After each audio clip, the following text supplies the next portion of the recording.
Glory to the Father, the Son, and the Holy Spirit. Amen. Today's topic is, can you bear the weakness of others? Heavenly Father, I thank you for the past week. Lord, help me, your servant, to deliver the message in a fruitful way. May this message transform those who hear me. I pray in the name of Jesus. Amen. Today's message is based on the Bible verses Romans chapter 15 verses 1 to 7. To be with friends we like is a happy and easy thing, but to be with people who have different kinds of weaknesses is a challenge. Normally, people don't like that kind of association because it is not pleasing to them. It may bother us in different ways. According to the scriptures, bearing the weaknesses of others pleases God. Jesus Christ set an example for us by bearing all our weaknesses and sins on his body during crucifixion. He did not try to please himself, but he tried to please his Father in heaven and us who are sinners. To get along with people with different weaknesses is pleasing to God. Romans chapter 15 verse 1 says, "Now we who are strong ought to bear the weaknesses of those without strength and not just please ourselves." Verse 2 says, "Each of us is to please his neighbor for his good, to his edification." Verse 3 says, "For even Christ did not please himself, but as it is written, the reproaches of those who reproached you fell on me." These words are quoted by Jesus this is from Psalms 69 verse 9. It says, "The reproaches of those who reproach you have fallen on me." David prophesied about the reproaches Jesus was going to suffer when he himself suffered reproaches in his life because of others. In 2 Corinthians chapter 8 verse 9 it says, "For you know the grace of our Lord Jesus Christ, that though he was rich, yet for your sake he became poor, so that you through his poverty might become rich." Romans chapter 15 verse 5 says, "May the God who gives endurance and encouragement give you the same attitude of mind toward each other that Christ Jesus had." God requires a good Christian to be of the same mind with one another according to Christ Jesus. Every soul or every person is important for God, irrespective of their weaknesses or strength. So when we pray with others, we should be one-minded. Now, why should we bear the weaknesses of others? Verses 6 and 7, according to those verses, Christ accepted us for the glory of his Father in heaven. In the same way, we should accept the weak so that we can glorify the God and Father of Jesus Christ with one mind and one voice. How do we get the strength to bear the weaknesses of others? Verse 4, "Through the hope we get from our perseverance and the encouragement given by the scriptures, we get the strength to bear the weaknesses of others." Now, let's see, what are some human weaknesses we should bear?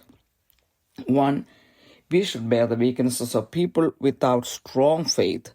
Some people may be Christians but not having enough knowledge about the Word of God, and because of that, they may be lacking in faith and Christian values. It can happen in our own home. We may not be pleased to be around them or to pray with them. We should show patience towards them. Some people may not be believers at all.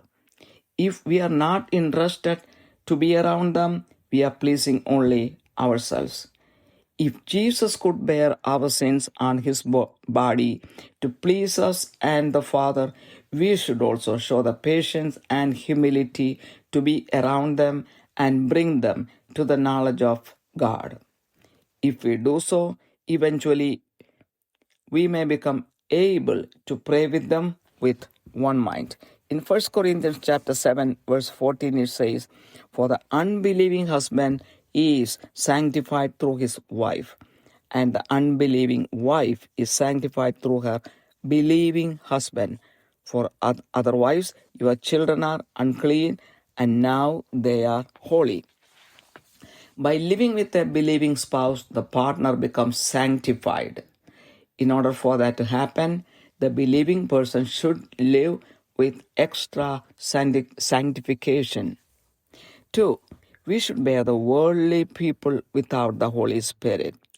We may have to be around worldly people who market God and live a worldly life in the community, at workplace, and even in our own home. We don't have to engage in what they do, but avoiding them to please ourselves is not pleasing to God. We should have enough patience with them. We should humble ourselves and deal with them just like Jesus did in many situations. Eventually, they may come to faith and glorify God. Examples: Jesus was with the Samaritan woman. She came to faith and glorified God. Also, her community accepted Jesus and glorified God. Jesus forgave the woman caught in adultery. She grew in faith and glorified God. The men who made her sin became aware of their sins. In Jude chapter 1, verses 18 and 19, it says, "In the end time there will be worldly people without the Holy Spirit who act as mockers and who cause divisions."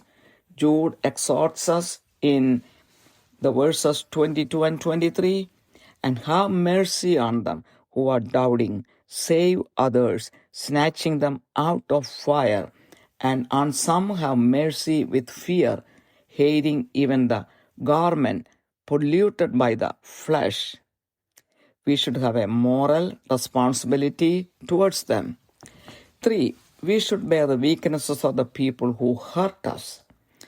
Even if others hurt our innocent mind, we should not hurt them.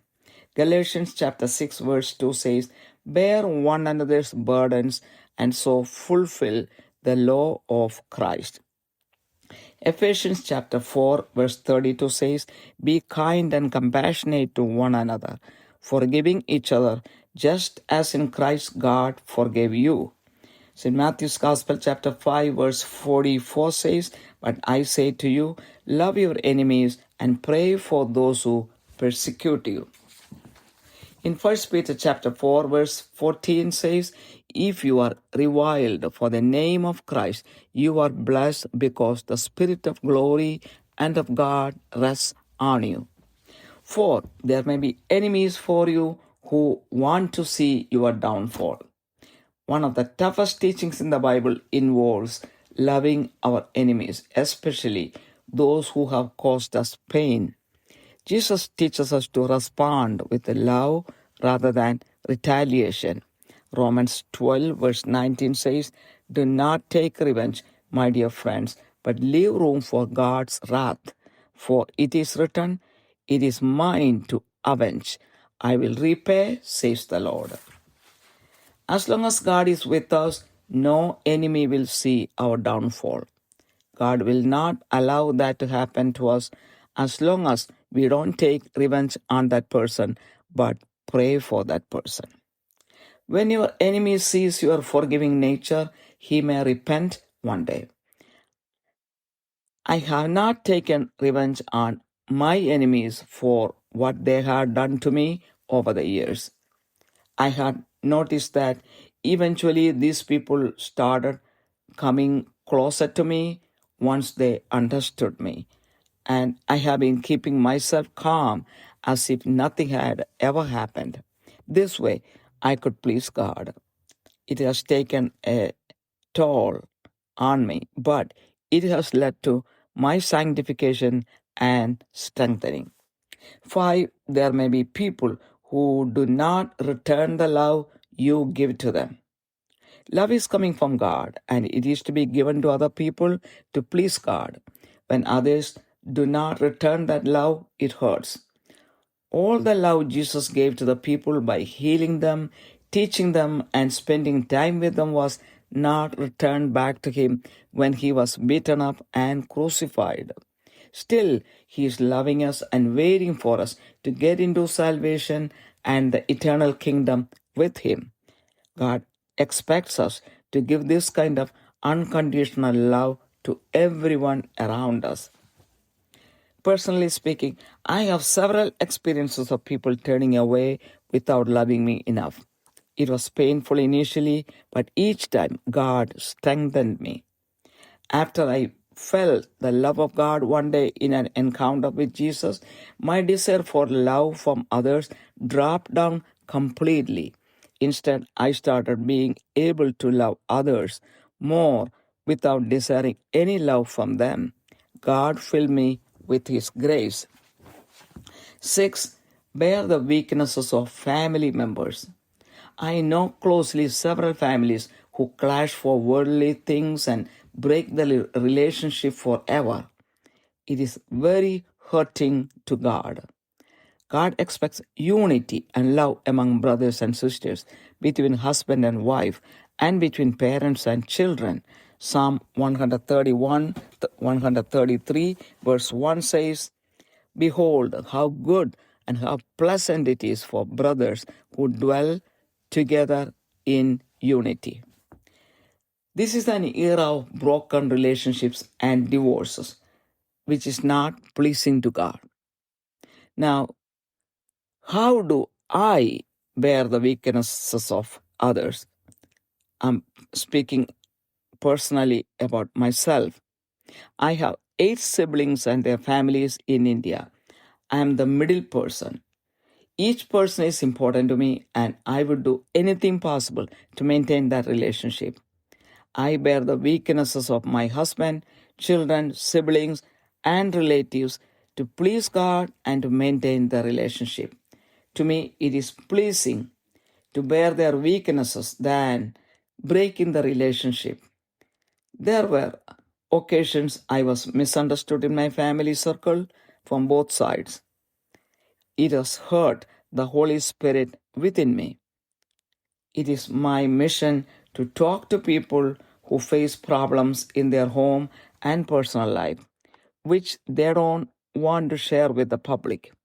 Almost every day, I spend a couple of hours with people I know who are mentally needy to share their problems. It takes extra time to talk to them over the phone, listen to their problems, suggest methods of handling their situations, console them, and make them laugh in the middle of their problems. I'm always busy in my gospel ministry. Still, I find time to hear their problems. I believe that preaching gospel and practicing faith should go hand in hand.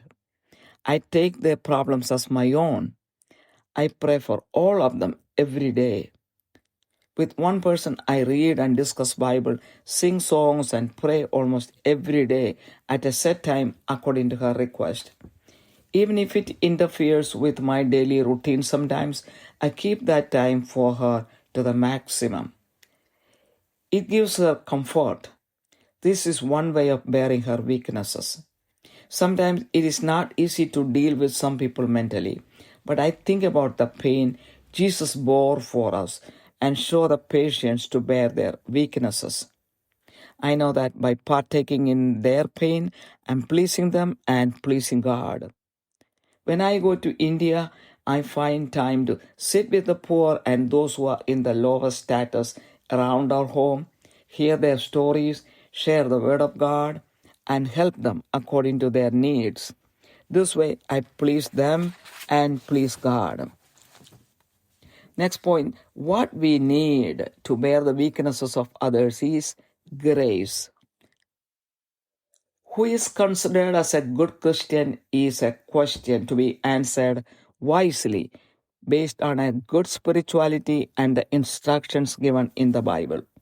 A multitude of people think that attending a church service on a Sunday is enough to be a good Christian. But according to the scriptures, much more is needed to be done to be a good Christian. To follow the word of God or to bear the weaknesses of others is very hard, especially in tough situations. Without the grace from God, we cannot easily forgive or pray for our enemies or pray with worldly people. We should constantly pray for obtaining grace from God so that we can make the impossible possible and please our God. Hebrews chapter 12 verse 15 says, "See to it that no one falls short of the grace of God and that no bitter root grows up to cause trouble and defile many." St. Matthew's Gospel, chapter 16, verses 24 and 25, Jesus said, "If anyone wishes to come after me, he must deny himself and take up his cross and follow me. For whoever wishes to save his life will lose it, but whoever loses his life for my sake will find it." Bearing the weaknesses of others and pleasing God is like bearing the cross of Jesus Christ. With this, the message ends. Heavenly Father, I glorify your name. Lord, bless each and everyone who hears this message. Help everyone to forgive and love unconditionally those who have different kinds of weaknesses. Please them, please God, and get blessed. I pray in the mighty name of Jesus Christ. Amen. പിതാവിനും പുത്രനും പരിശുദ്ധാത്മാവിനും മഹത്വമുണ്ടായിരിക്കട്ടെ. ഇന്നത്തെ ചിന്താവിഷയം, മറ്റുള്ളവരുടെ ബലഹീനതകൾ വഹിക്കാമോ? കാരുണ്യവാനായ സ്വർഗ്ഗസ്ഥ പിതാവേ, കഴിഞ്ഞ ഒരാഴ്ചയ്ക്കായി നന്ദി പറയുന്നു. ഇന്നത്തെ സന്ദേശം വേണ്ടതുപോലെ മറ്റുള്ളവരിലേക്ക് കൈമാറുവാൻ ഈ ദാസിയെ സഹായിക്കണമേ. കേൾക്കുന്നവരിൽ രൂപാന്തരം ഉണ്ടാകുവാൻ ഇടയാക്കണമേ. യേശുവിൻ്റെ നാമത്തിൽ തന്നെ ആമേൻ. ഇന്നത്തെ സന്ദേശം ആധാരമാക്കിയിരിക്കുന്ന വചനഭാഗം റോമാക്കാർക്ക് എഴുതിയ ലേഖനം 15-ാം അധ്യായം 1 മുതൽ 7 വരെ ഉള്ള വചനങ്ങളാണ്. സുഹൃത്തുക്കളോട് കൂടെ ആയിരിക്കുന്നത് നമുക്ക് സന്തോഷമുള്ള കാര്യം, എളുപ്പമുള്ള ഒരു കാര്യമാണ്. എന്നാൽ പലതരത്തിലുള്ള ബലഹീനത ഉള്ള ആളുകളുമായി സമയം ചെലവഴിക്കുന്നത് അല്ലെങ്കിൽ കൂടെ താമസിക്കുന്നത് ഒക്കെ വലിയ വെല്ലുവിളികൾ നേരിടുന്ന ഒരു കാര്യമാണ്. പലപ്പോഴും പലർക്കും അത് ഇഷ്ടമുള്ള കാര്യമല്ല. അവർക്ക് സ്വയം അതിനകത്തൊരു സന്തോഷം ഇല്ല. കാരണം അത് പലതരത്തിൽ ബുദ്ധിമുട്ടുകൾ ഉണ്ടാക്കും. എന്നാൽ വചനപ്രകാരം മറ്റുള്ളവരുടെ ബലഹീനതകൾ നമ്മൾ വഹിക്കുമ്പോൾ നമ്മൾ ദൈവത്തെ പ്രസാദിപ്പിക്കുന്നുവെന്നാണ് പറയുന്നത്. യേശുക്രിസ്തു തന്നെ അതിന് ഒരു ഉദാഹരണം നമുക്ക് കാണിച്ചു തന്നിട്ടുണ്ട്.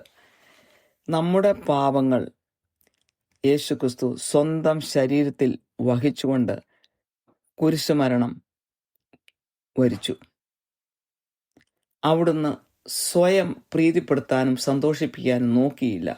എന്നാൽ തൻ്റെ സ്വർഗസ്ഥനായ പിതാവിനെയും പാപികളായ നമ്മളെയും സന്തോഷിപ്പിക്കാൻ വേണ്ടിയിട്ടാണ് അങ്ങനെ ചെയ്തത്. അപ്പോൾ മറ്റുള്ളവരുടെ പലതരത്തിലുള്ള ബലഹീനതകൾ വഹിക്കുമ്പോൾ ദൈവം പ്രസാദിക്കുന്നു. റോമൻസ് 15:1 പറയുന്നു, "എന്നാൽ ശക്തരായ നാം അശക്തരുടെ ബലഹീനതകളെ ചുമക്കുകയും നമ്മിൽ തന്നെ പ്രസാദിക്കാതിരിക്കുകയും വേണം" എന്ന്. 2-ാമത്തെ വചനം പറയുന്നു, "നമ്മിൽ ഓരോരുത്തൻ കൂട്ടുകാരനെ നന്മയ്ക്കായിട്ട് ആത്മീക വർധനയ്ക്ക് വേണ്ടി പ്രസാദിപ്പിക്കണമെന്ന്." 3-ാമത്തെ വചനം പറയുന്നു, "നിന്നെ നിന്ദിക്കുന്നവരുടെ നിന്ന എൻ്റെ മേൽ വീണു എന്ന് എഴുതിയിരിക്കുന്നത് പോലെ ക്രിസ്തുവും തന്നിൽ തന്നെ പ്രസാദിച്ചില്ല" എന്ന്. അത് എഴുതിയിരിക്കുന്ന പഴയ നിയമത്തിൽ സങ്കീർത്തനത്തിൻ്റെ 69-ാമത്തെ വചനമാണ്. "നിന്നെ നിന്ദിക്കുന്നവരുടെ നിന്ന എൻ്റെ മേൽ വീണിരിക്കുന്നു" എന്ന്. യേശുക്രിസ്തു സഹിക്കാൻ പോന്ന ആ കഷ്ടതയെക്കുറിച്ച് പ്രവചിച്ചുകൊണ്ട് ദാവീദ് പറഞ്ഞ വചനമാണ് ഇത്. 2 കൊറിന്ത്യൻസ് 8:9 പറയുന്നു, "നമ്മുടെ കർത്താവായ യേശുക്രിസ്തു സമ്പന്നനായിരുന്നിട്ടും അവൻ്റെ ദാരിദ്ര്യത്താൽ നിങ്ങൾ സമ്പന്നരാകേണ്ടതിന് നിങ്ങൾ നിമിത്തം ദരിദ്രനായി തീർന്ന കൃപ നിങ്ങൾ അറിയുന്നുവല്ലോ" എന്ന്. റോമൻസ് 15:5 വചനം പറയുന്നു, "എന്നാൽ നിങ്ങൾ ഐക്യമത്യപ്പെട്ട് നമ്മുടെ കർത്താവായ യേശുക്രിസ്തുവിൻ്റെ പിതാവായ ദൈവത്തെ ഏക മനസ്സോടെ ഒരു വായിനാൽ മഹത്വീകരിക്കേണ്ടതിന്" എന്ന്. യേശുക്രിസ്തു ആഗ്രഹിക്കുന്നത് ക്രിസ്ത്യാനികളായ, അതായത് നല്ല ക്രിസ്ത്യാനികളായ എല്ലാവരും യേശുവിനെ പ്രതി ഒരേ മനസ്സോടെ ജീവിക്കുകയും പ്രവർത്തിക്കുകയും പ്രാർത്ഥിക്കുകയും ചെയ്യണമെന്നാണ്. എല്ലാ ആത്മാവും അല്ലെങ്കിൽ എല്ലാ വ്യക്തികളും ദൈവത്തിന് ഒരുപോലെ പ്രാധാന്യമുള്ളവരാണ്. അവരുടെ ബലഹീനതയോ അവരുടെ ശക്തിയോ ഒന്നും നോക്കാതെ എല്ലാവരും ദൈവത്തിന് എല്ലാവരും തുല്യരാണ്. അപ്പോൾ നമ്മൾ പ്രാർത്ഥിക്കുമ്പോൾ നമ്മൾ ഒരേ മനസ്സോടെ പ്രാർത്ഥിക്കണമെന്നാണ് ദൈവം ആഗ്രഹിക്കുന്നത്. ഇനി എന്തുകൊണ്ടാണ് മറ്റുള്ളവരുടെ ബലഹീനതകൾ നമ്മൾ വഹിക്കേണ്ടത്? അതിൻ്റെ 6ഉം 7ഉം വചനങ്ങളിൽ പറയുന്നു, യേശുക്രിസ്തു നമ്മളെ സ്വീകരിച്ചത്, അതല്ലെങ്കിൽ നമുക്ക് വേണ്ടി കഷ്ടപ്പെട്ട് മരിച്ചത് പിതാവായ ദൈവത്തെ മഹത്വപ്പെടുത്താൻ വേണ്ടിയിട്ടാണ് എന്ന്. അപ്പോൾ മറ്റുള്ളവരുടെ കഷ്ടതകൾ അല്ലെങ്കിൽ ബലഹീനതകൾ നമ്മൾ യേശുക്രിസ്തുവിൻ്റെ നാമത്തിൽ വഹിക്കുമ്പോൾ പിതാവായ ദൈവം മഹത്വപ്പെടുകയാണ് ചെയ്യുന്നത്. ഇനി എങ്ങനെയാണ് ഈ മറ്റുള്ളവരുടെ ബലഹീനതകൾ വഹിക്കുവാൻ നമുക്ക് ശക്തി കിട്ടുന്നതെന്ന് 4-ാമത്തെ വചനം പറയുന്നു. വചനത്തിൽ നിന്ന് നമുക്ക് കിട്ടുന്ന പ്രത്യാശയും ആശ്വാസവും നമ്മുടെ സ്ഥിരതയും ഉപയോഗിച്ച് നമുക്ക് ആ ബലഹീനതകളെ വഹിക്കുവാനുള്ള കരുത്ത് കിട്ടും. ഇനി എന്തൊക്കെയാണ് ചില മാനുഷികമായ ബലഹീനതകൾ, നമ്മൾ വഹിക്കേണ്ടതായിട്ടുള്ള മാനുഷികമായ ബലഹീനതകൾ? ഒരു 6 കാര്യങ്ങൾ പറയട്ടെ. 1,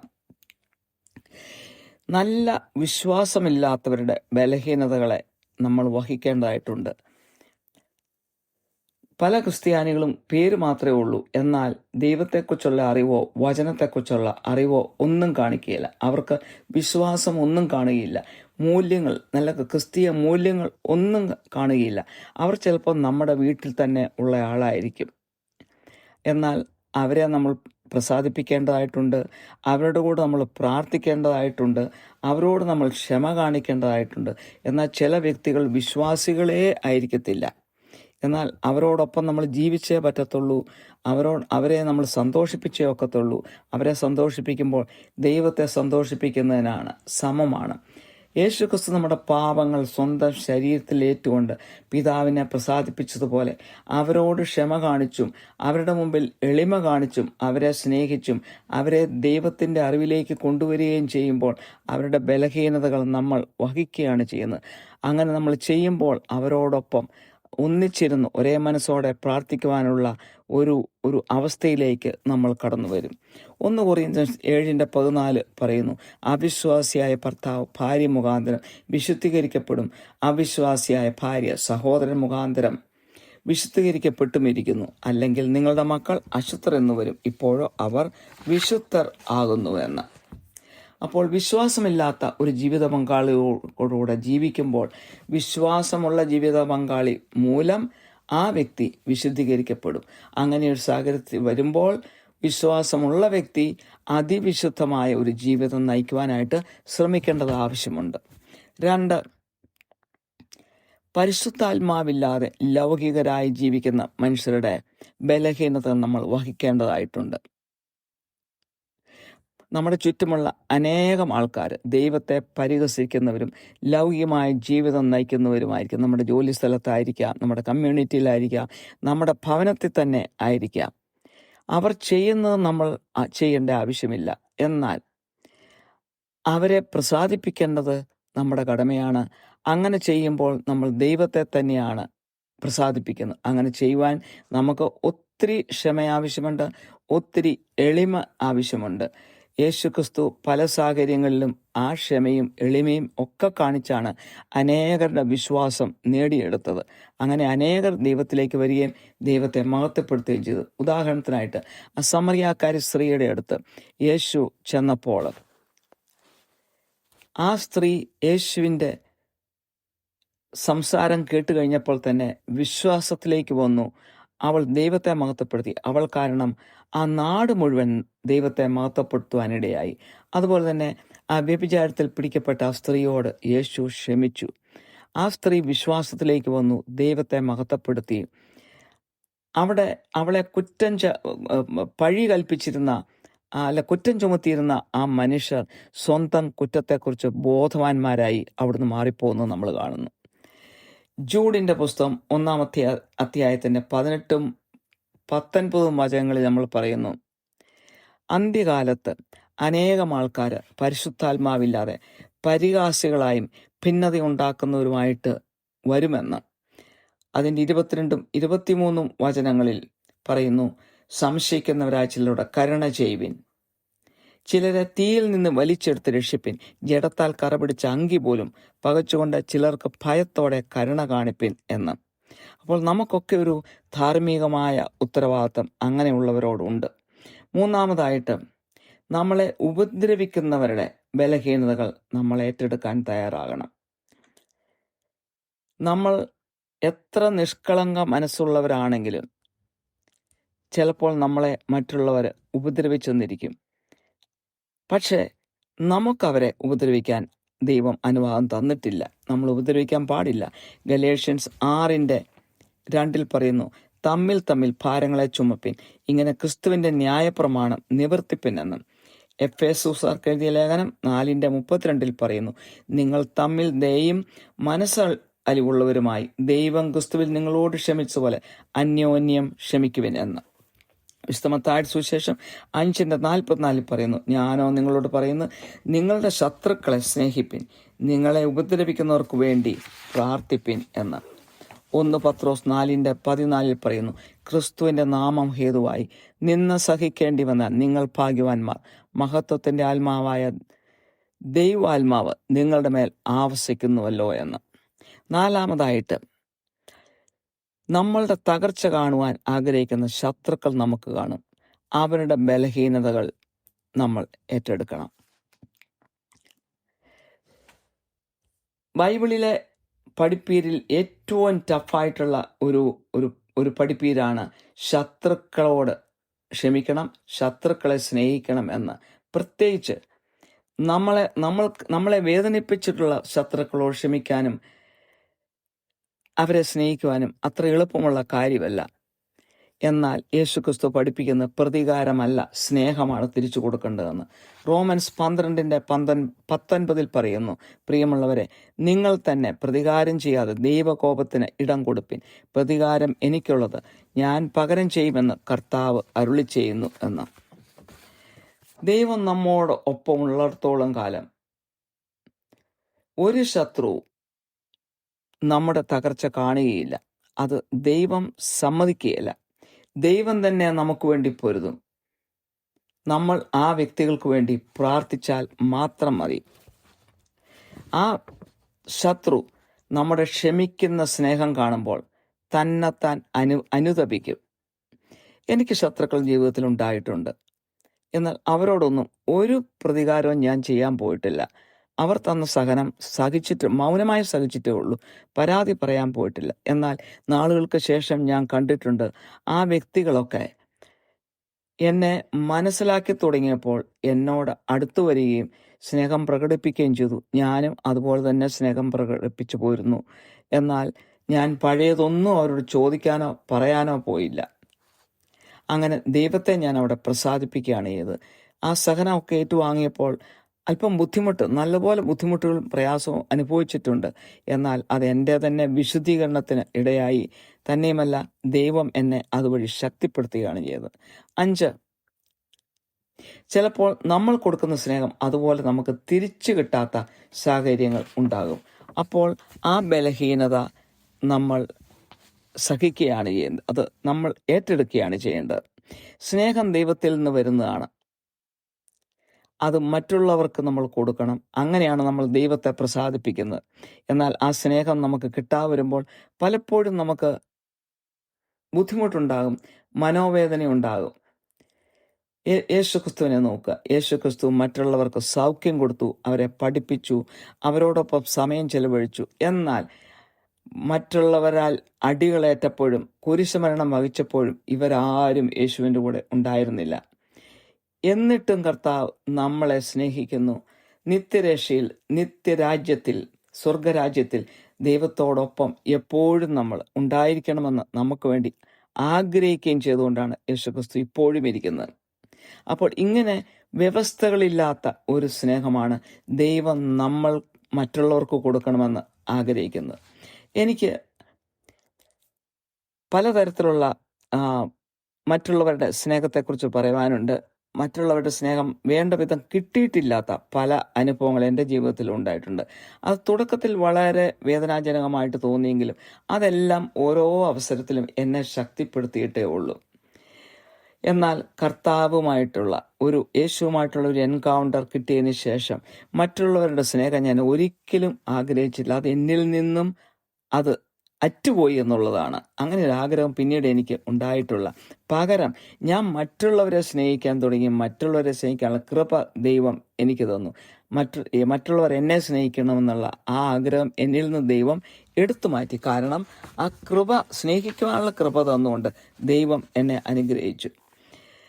ഇനി ആറാമതായിട്ട്, നമ്മുടെ കുടുംബാംഗങ്ങളുടെ ബലഹീനതകൾ നമ്മൾക്ക് വഹിക്കാൻ പറ്റുമോ? ഞാൻ അനേക കുടുംബങ്ങളെ കണ്ടിട്ടുണ്ട്.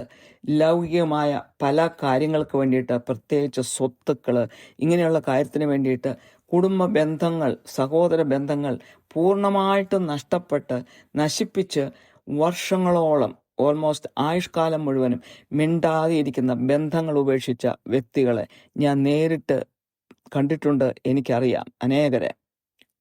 എന്നാൽ ദൈവം ആഗ്രഹിക്കുന്നത് സഹോദരങ്ങളുടെ ഇടയിലും ഭാര്യ ഭർത്താക്കന്മാരുടെ ഇടയിലും മാതാപിതാക്കളുടെ മക്കളുടെ ഇടയിലും ഒരു നല്ല ഐക്യം ഉണ്ടായിരിക്കണമെന്നാണ് ദൈവം ആഗ്രഹിക്കുന്നത്. സങ്കീർത്തനം 133:1 പറയുന്നു, ഇതാ സഹോദരന്മാർ ഒത്തൊരുമിച്ച് വസിക്കുന്നത് എത്ര ശുഭവും എത്ര മനോഹരവും ആകുന്നുവെന്ന്.